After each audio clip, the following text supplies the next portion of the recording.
APS DK PT1 2024-25 का ये paper है क्लास 9th मैथ का, जिसको हम लोग यहाँ पे सॉल्व कर रहे हैं। और फर्स्ट वीडियो में हम लोग इसका सेक्शन ए और सेक्शन बी चेक कर चुके हैं, मतलब उसका कंप्लीट सोल्यूशन हो चुका है। अब इस वीडियो में हम लोग सेक्शन सी से स्टार्ट करेंगे और इस पेपर को कंप्लीट करना है। तो चलिए हम लोग चलते हैं सेक्शन सी पे और इसका कंप्लीट आंसर हम लोग चेक करेंगे। तो ये है सेक्शन सी, जिसमें क्वेश्चन नंबर 14 से हम लोग इसको स्टार्ट करेंगे। तो यहाँ पे कह रहा है use the factor theorem to determine where g x is the factor of p x. आपको बताना है कि ये x+2 इस इक्वेशन का फैक्टर है कि नहीं। तो जब ये फैक्टर होगा तो यहाँ से x की वैल्यू आएगी -2। इस वैल्यू को हम यहाँ पे यूज करेंगे। अगर आंसर 0 आएगा तो बोलेंगे फैक्टर है, अदरवाइज नहीं है। तो -2 का क्यूब करेंगे, +3 -2 का स्क्वायर +3 इंटू -2 और +1। ये हो गया -8 और इसका स्क्वायर करोगे तो 4 आएगा, 4 3 जा 12। ये हो जाएगा -6 और +1। यहाँ पे हो जाएगा ये 8 और 6 -14 और ये हो जाएगा +13 -1। यानी यहाँ पे 0 नहीं आ रहा है, इसलिए बोलोगे नो, ये इसका फैक्टर नहीं है।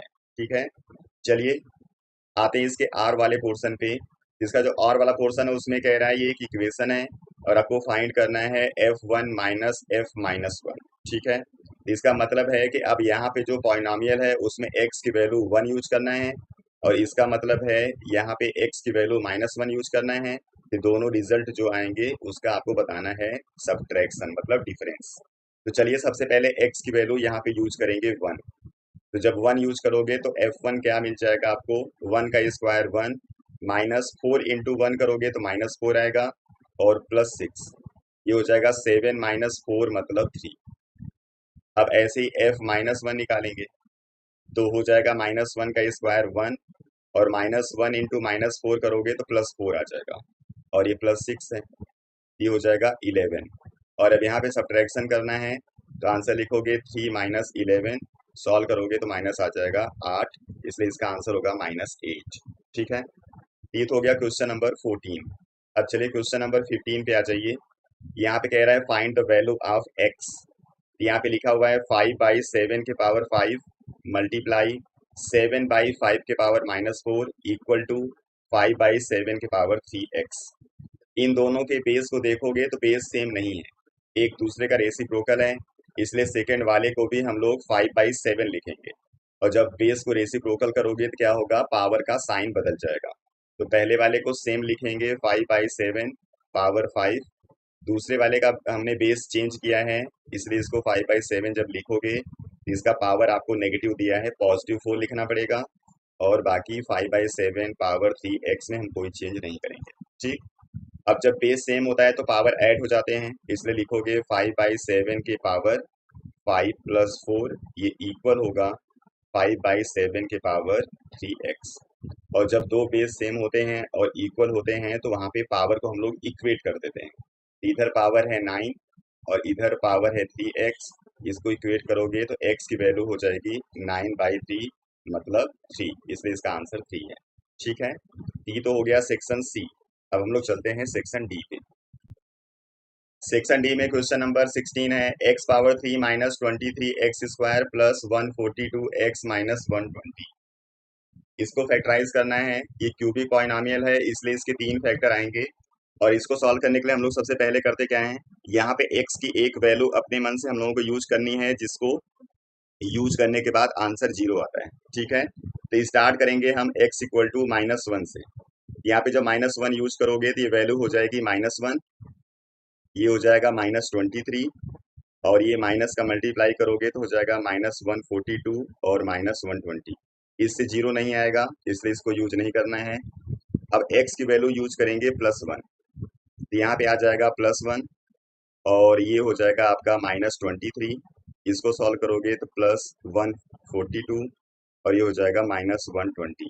ठीक है, ये प्लस प्लस ऐड करके 143, माइनस माइनस ऐड करके भी आएगा 143, यानी 0 आ रहा है। यानी जब हमने x = 1 यूज किया तो 0 आ गया। तो यहाँ से फैक्टर हम लिखेंगे x-1। एक फैक्टर ये आ गया x-1। अब इसी फैक्टर से हम पूरे इस क्यूबिक पॉलिनोमियल को डिवाइड करेंगे तो कंप्लीट डिवीजन होगा और यहाँ पे कोसेंट आएगा एक क्वाड्रेटिक इक्वेशन। उसी क्वाड्रेटिक इक्वेशन को सॉल्व कर देंगे तो दो फैक्टर वहां से आ जाएंगे। चलिए पहले इसका डिवीजन कर लेते हैं। X power 3 minus 23 x square plus 142 x minus 120 को डिवाइड करना है किससे, एक्स माइनस 1 से। तो पहले स्टेप में आपको एक्स क्यूब बनाना होगा पहले टर्म को, इसलिए आपको यहाँ पे मल्टीप्लाई करना है एक्स स्क्वायर से। एक्स स्क्वायर से मल्टीप्लाई करोगे तो हो जाएगा एक्स पावर 3 और एक्स स्क्वायर इंटू -1 करोगे तो आएगा -एक्स स्क्वायर। साइन चेंज करेंगे, हर स्टेप में साइन चेंज करना है। ये पहला आपका कैंसिल हो जाएगा और ये आ जाएगा -22 एक्स स्क्वायर, ये प्लस 142 एक्स और -120। ठीक है। अब यहाँ पे जो फर्स्ट नंबर है वो है -22 एक्स स्क्वायर, इसलिए आपको मल्टीप्लाई करना पड़ेगा -22 एक्स से। जब इससे मल्टीप्लाई करोगे तो ये -22 एक्स स्क्वायर हो जाएगा और इसका -1 से मल्टीप्लाई करोगे तो आएगा +22 एक्स। यहाँ पे फिर साइन चेंज करेंगे, ये प्लस ये माइनस हो जाएगा तो ये कैंसिल हो जाएगा और 142 में से 22 माइनस करना पड़ेगा तो आएगा 120 एक्स और -120 ये पहले से है। ठीक है। अब यहाँ पे जाएगा आपका जो नंबर 120 आएगा, तो इसका मल्टीप्लाई करेंगे तो आ जाएगा 120 एक्स माइनस 120। साइन चेंज कर देंगे, ये माइनस ये प्लस ये भी कैंसिल ये भी कैंसिल, जीरो, मतलब डिवीजन कंप्लीट। तो क्वाड्रेटिक इक्वेशन यहाँ पे आपका बना हुआ है x square minus 22 x plus 120। अब इसी का फैक्टराइजेशन आपको करना है तो इसको हम लोग मिडल टर्म स्प्लिटिंग से सॉल्व करेंगे। यानी इस 120 का फैक्टराइजेशन ऐसा करना है जिसके दो फैक्टर जिनको प्लस माइनस करने पे 22 आना चाहिए। तो एक फैक्टर हम लिख देते हैं 10 और एक फैक्टर लिख देते हैं 12 और ये -22 लाना है, इसलिए दोनों को माइनस साइन के साथ लिखना पड़ेगा। ठीक है। यहाँ पे लिख देते हैं x square minus 10 x minus 12 x plus 120। यहाँ से x कॉमन करेंगे तो आएगा x माइनस 10 और यहाँ से -12 कॉमन करेंगे तो आएगा x माइनस 10।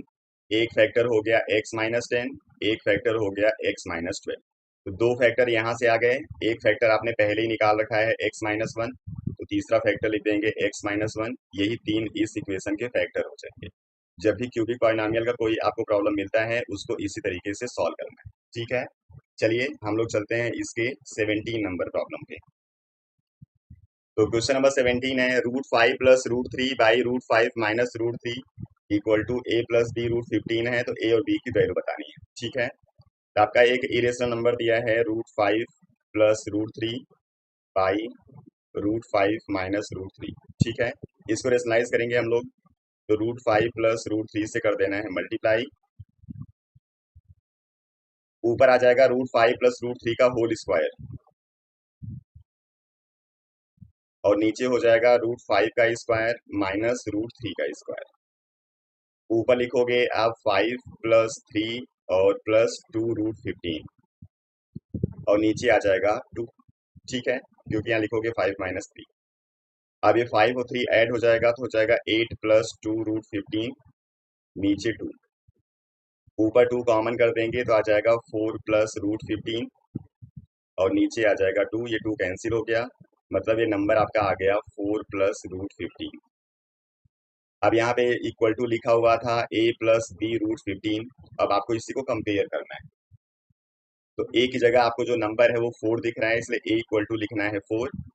अब यहाँ पे b मल्टीप्लाई है √15 के साथ, यहाँ √15 से हम कोई नंबर दिख नहीं रहा है और एक नंबर हम मल्टीप्लाई में सबके साथ लिख सकते हैं, इसलिए b की वैल्यू आपको लिख देना है 1।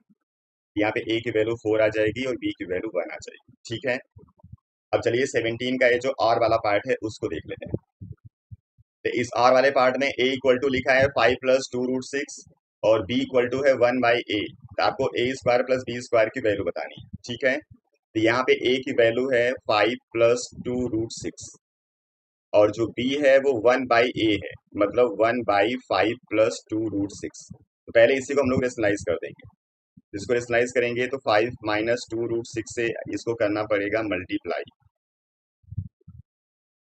ऊपर आएगा 5 माइनस 2 √6 और नीचे आ जाएगा 5 का स्क्वायर मतलब 25 माइनस 2 √6 का स्क्वायर करोगे तो आ जाएगा 24, यानी इसका आंसर आ जाएगा 5 माइनस 2 √6। अब या तो इसको आइडेंटिटी से आप सॉल्व कर लो या फिर दोनों का स्क्वायर करके ऐड कर दो, ये आपकी मर्जी है। तभी मैं इसको दोनों का स्क्वायर करके ऐड कर रहा हूँ।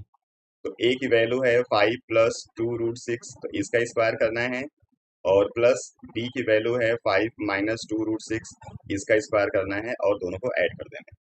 तो इसका स्क्वायर लिखोगे a प्लस बी के होल स्क्वायर से, तो ये आ जाएगा 25 और यहाँ पे आएगा 24 और लिखोगे प्लस 2 इंटू ए इंटू बी, ये हो जाएगा 5 टू जा 10, 10 टू जा 20√6।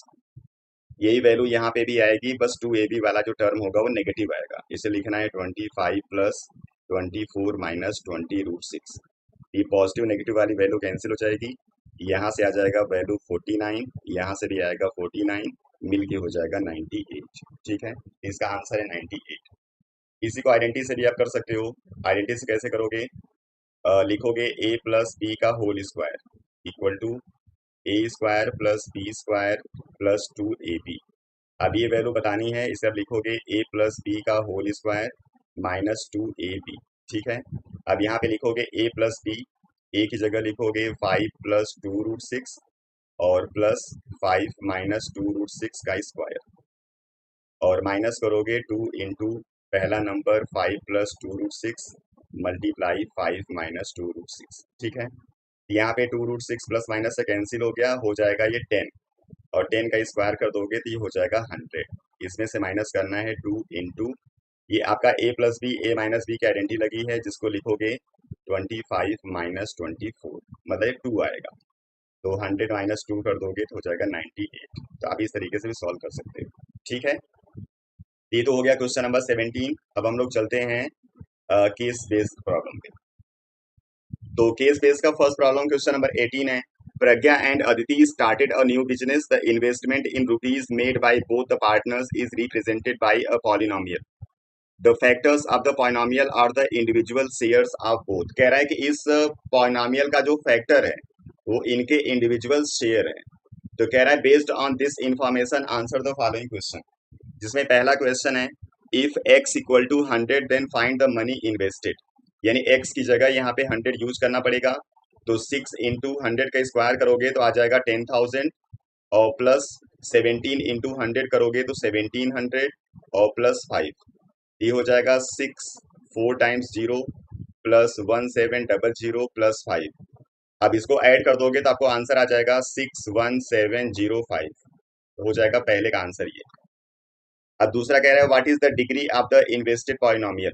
इन्वेस्टेड पॉलिनोमियल की डिग्री, यहाँ पे ये क्वाड्रेटिक पॉलिनोमियल दिख रहा है, इसलिए डिग्री की वैल्यू लिख देनी है 2। सी पार्ट कह रहा है find the shares invested bye Pragya and Aditi separated. दोनों का शेयर अलग अलग बताना है, जो प्रज्ञा और अदिति यहाँ पे शेयर किया हुआ है। और ये शेयर क्या है बोल दिया है पहले ही, इस क्वाड्रेटिक इक्वेशन का वो फैक्टर है, इसलिए इसको कर देना है फैक्टराइज। ठीक है, चलिए फैक्टराइज कर देते हैं। इक्वालिटी पॉलिनोमियल इसलिए मीडियम टर्म स्प्लिटिंग से हम लोग इसको फैक्टराइज करेंगे। तो पहले यहाँ पे 6 और 5 का मल्टीप्लाई करेंगे तो 30 आएगा। इसी 30 का 2 आपको फैक्टर ऐसा बनाना है जिसको प्लस या माइनस करने के बाद 17 आना चाहिए। तो हम लोग एक फैक्टर लिख देते हैं 15 और एक लिख देते हैं 2। ठीक है, अब यहाँ पे प्लस 17 आना चाहिए, इसलिए दोनों को प्लस साइन के साथ हम लोग लिखेंगे। तो हो जाएगा 6x square plus 2x plus 15x plus 5। यहाँ से हम लोग कॉमन कर देते हैं 2x, तो यहाँ बचेगा 3x प्लस 1। यहाँ से कॉमन कर देते हैं प्लस 5, तो बचेगा 3x प्लस 1। एक फैक्टर होगा 3x प्लस 1, दूसरा फैक्टर होगा 2x प्लस 5। यही एक शेयर हो गया अदिति का और एक हो गया प्रज्ञा का। ठीक है, इसी में आर वाला पार्ट कह रहे हैं find the value of P1 minus P0। जब P1 करोगे तो यहाँ पे x की जगह 1 यूज करना पड़ेगा, तो वैल्यू आ जाएगी 6 प्लस 17 प्लस 5, मतलब हो जाएगा कितना 11 और 17 28। ठीक है, और जब P0 यूज करोगे तो वैल्यू आ जाएगी 0 प्लस 0 प्लस 5 यानी कि 5, और इसको माइनस कर दोगे तो आ जाएगा 23। ठीक है, ये तो हो गया क्वेश्चन नंबर 18 कंप्लीट। अब हम लोग आते हैं क्वेश्चन नंबर 19 पे। Aditya, a mathematics teacher, explains some key point on number system to his student. Some are given here. There are infinite rational numbers between any two rational numbers. Rationalization of a denominator means to change the irrational denominator to rational form. A number is irrational if its decimal form is non-terminating, non-recurring. ये तीनों point आप अच्छी तरीके से जानते हो। तो कह रहा है on the basis of these key points answer the following question. पहला, what is the rationalising factor of this इसका रेशनलाइजिंग फैक्टर क्या लिखोगे, √7 प्लस √4। नीचे जो भी नंबर होता है अगर टर्म उसमें ज्यादा होंगे तो जो साइन होता है उसी को चेंज करके बोलना होता है, और अगर एक ही टर्म होगा तो वही नंबर बोलना होता है। दूसरा है find one rational number between √2 and √3। √2 की वैल्यू है 1.414 और √3 की वैल्यू है 1.732। इसी के बीच का एक नंबर लिखना है तो लिखोगे 1.42। इसके बाद कुछ भी अपने मन से लिख सकते हो आप, 02 002 0002, इस तरीके से लिख दो। और ये कंटिन्यू करना, आपको भूलना नहीं है, ये कंटिन्यू दिखना चाहिए। सी है सिंप्लीफाई, इसको सिंप्लीफाई कर देना है होल स्क्वायर, तो √5 का स्क्वायर करोगे 5 आएगा, प्लस √3 का स्क्वायर करोगे 3 आएगा, -2 ए भी लिखना है तो 2 इंटू हो जाएगा √15, यानी आंसर आ जाएगा 8 माइनस 2 √15। ये हमने a माइनस बी का होल स्क्वायर किया हुआ है, ठीक है। इसी का और वाला पार्ट है, express 4:1/8 in decimal form and state the kind of decimal expansion. ये हो गया 33/8। तो 33 को आपको डिवाइड करना है 8 से, 4 टाइम में 32 हो जाएगा, यहाँ आ गया 1, डेसिमल लगाएंगे 0, 8 1 जा 8, 2 2 जा 16, 4, 8 5 जा 40। ये यहाँ तक जाके सॉल्व हो गया और यहाँ पे टर्मिनेट हो गया, इसलिए लिख देना है जो डेसिमल एक्सपेंशन होगा वो टर्मिनेटिंग होगा, ठीक है। चलिए कंप्लीट आपका पेपर हो गया। बाकी और दूसरे पेपर के साथ और कुछ एक्स्ट्रा प्रॉब्लम के साथ हम मिलते रहेंगे। आप लोग पढ़ते रहिए, अपना ख्याल रखिए। Thank you.